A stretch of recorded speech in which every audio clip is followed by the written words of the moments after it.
آج تم کان کھول کر سنو، یہ تمہارے ایمان کی ضمانت دینے والی درسگاہ مسجد کے اندر چلنے والے مکاتب ہیں، مساجد میں چلنے والی درسگاہیں ہیں۔ اپنے بچوں کو اس سے دور کرو گے، ایمان سے دور ہو جاؤ گے۔ تمہیں یاد نہیں ہے؟ یاد کرو حضرت یعقوب علیہ السلام کو، یاد کرو اسحاق علیہ السلام کو، یاد کرو اسماعیل کو، یاد کرو ابراہیم کو، جس کے باپ بھی پیغمبر تھے، جس کے دادا بھی پیغمبر تھے، جن کی اولاد بھی پیغمبر تھی۔ ان کی اولادوں کی اولادوں میں، ان کی نسلوں میں جب کفر کا غلبہ ہوا تو ساری قوم کفر کی طرف چلی گئی۔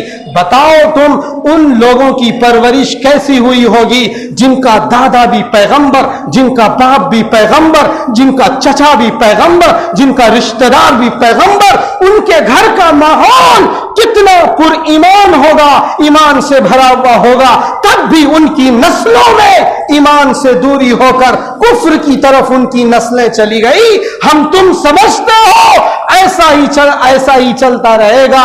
کفر کے بعد